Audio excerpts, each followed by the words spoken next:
So I'm going to have to...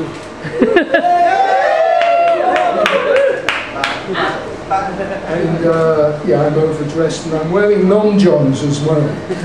So, silly me. Michael Peacock, who appeared here and who won, he was acquitted when he was charged under the Obscenity Act, is going to appear at Central Station on the 27th. It's a Sunday, 2 o'clock for 2:30. And I'm hoping some of you might like to come along. It's free, and it's going to be quarterly meeting of CHE. So he's going to talk and show slides, and he's very entertaining, I can assure you. Sleazy Michael, 27th. So I mentioned CHE, and some of you might not even know what that means. Does anybody know what it means? No. Yes, it does. Someone at the back. Ah. I'm on the committee still. What does it mean? Campaign for Homosexual Equality.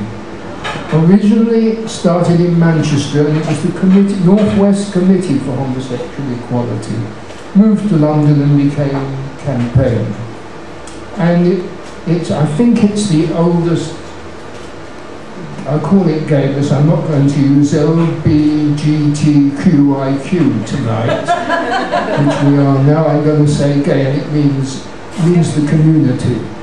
I think it's the oldest and longest running gay group in Britain. And in its early days, it was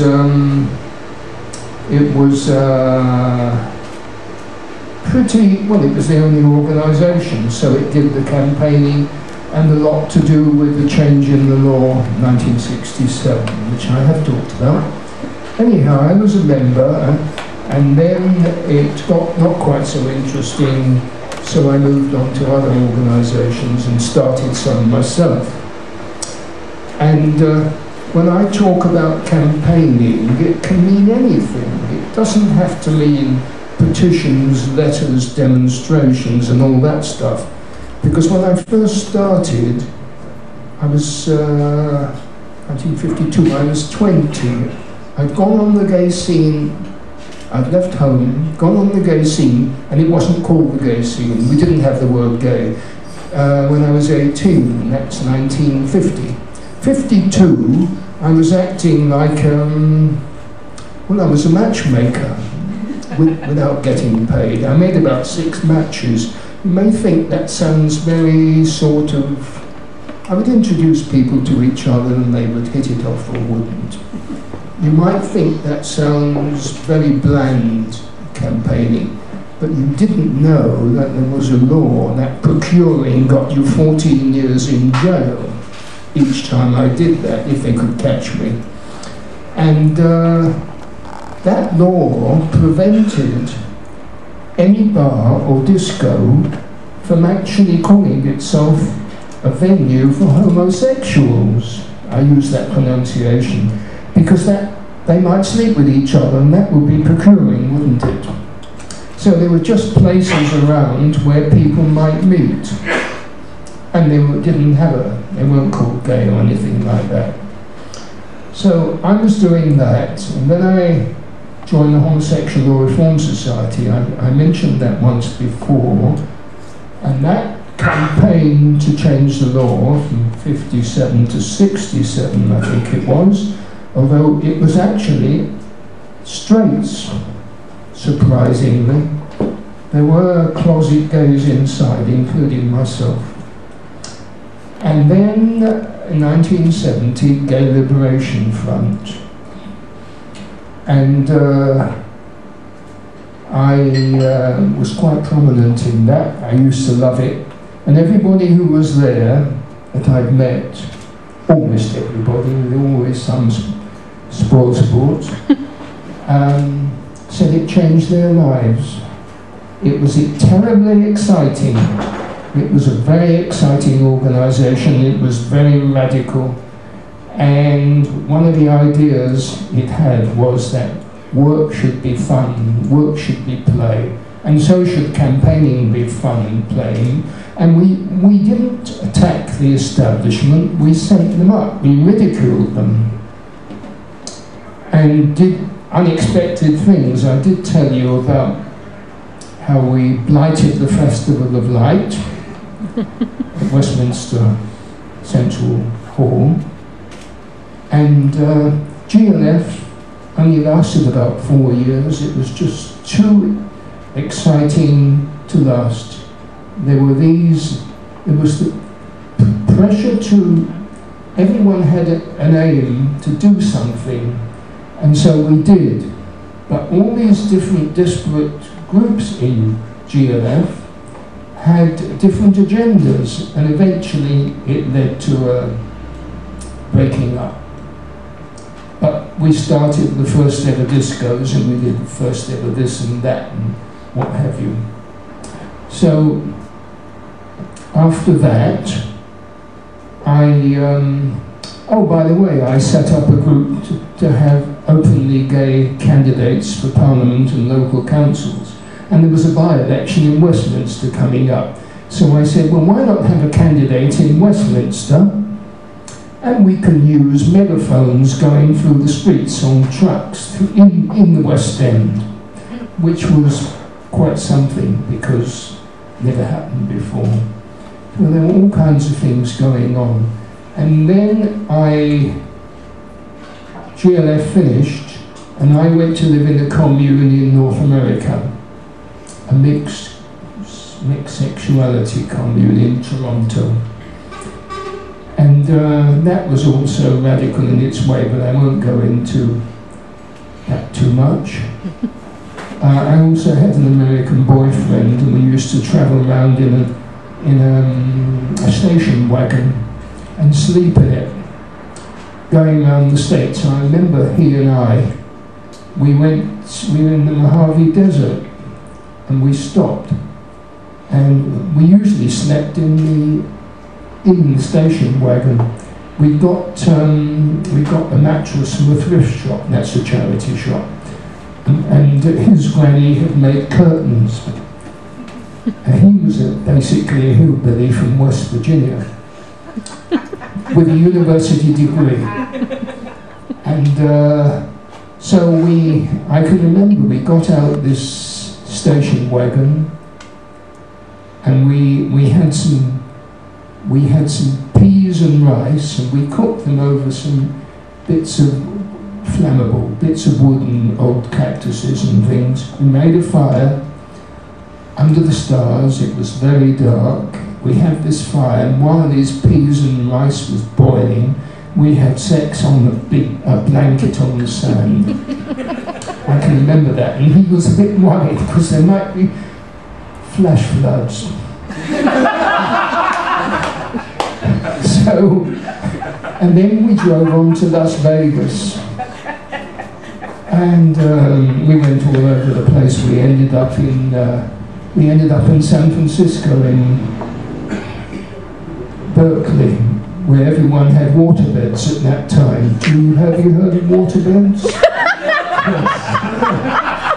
Well, fucking on a waterbed, bloody difficult. I can tell you, nothing stays still. And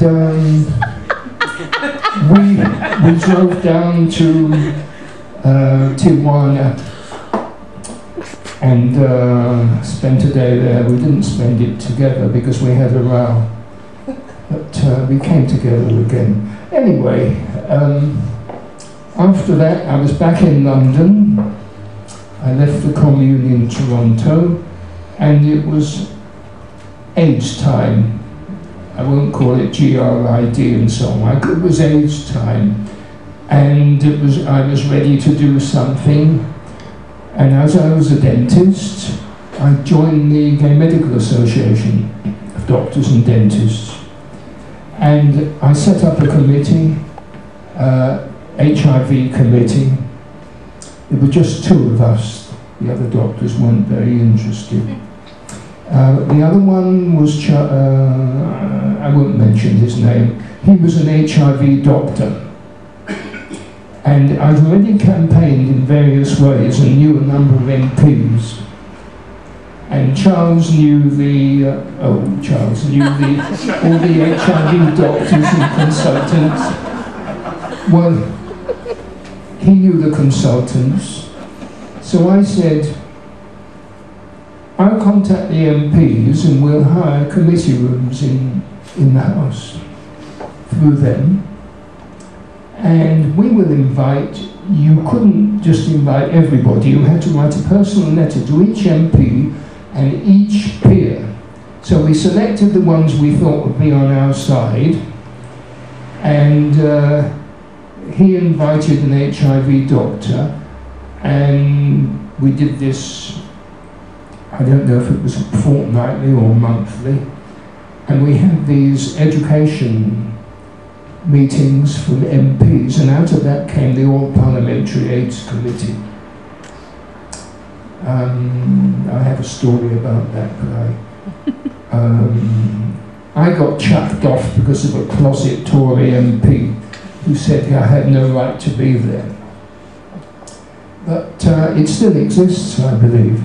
So I was doing this campaigning, and I was also travelling to Eastern Europe when it was communist.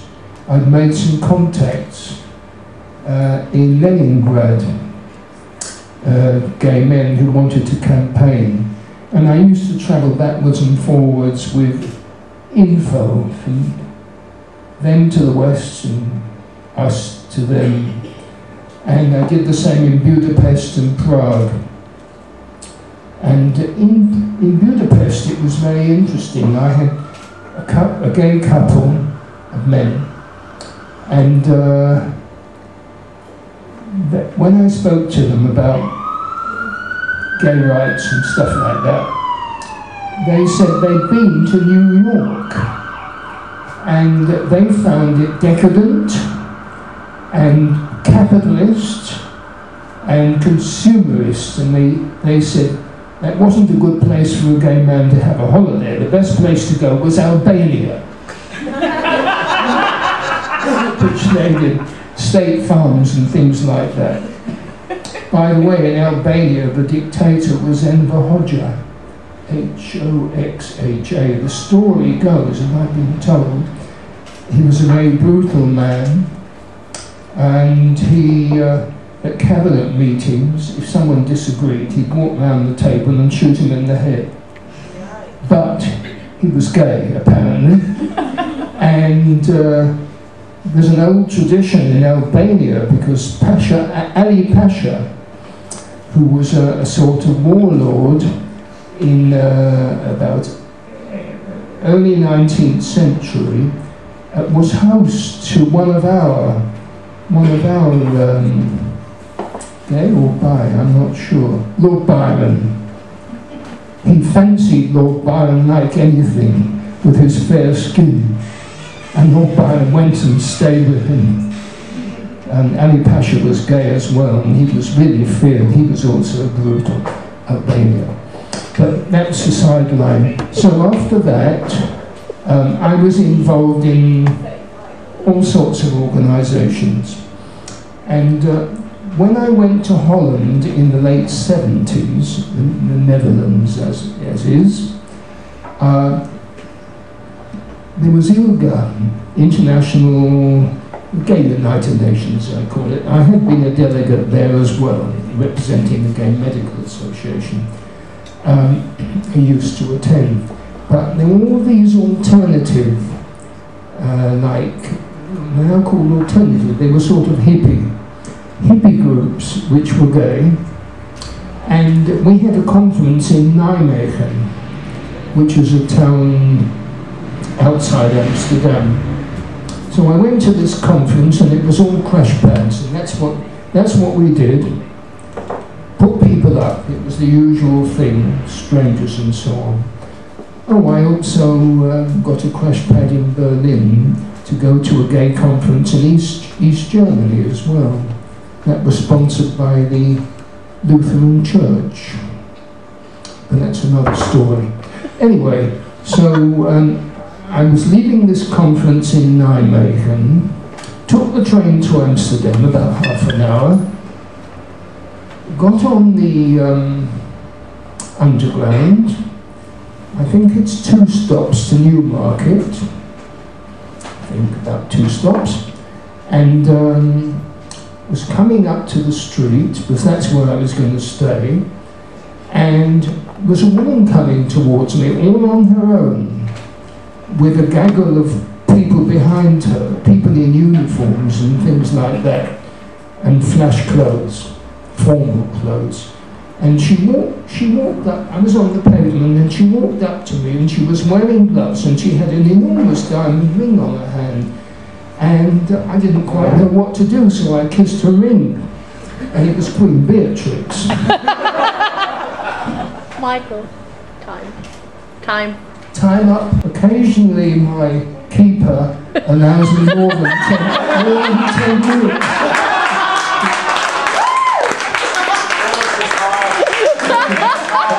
But tonight I have to say good night.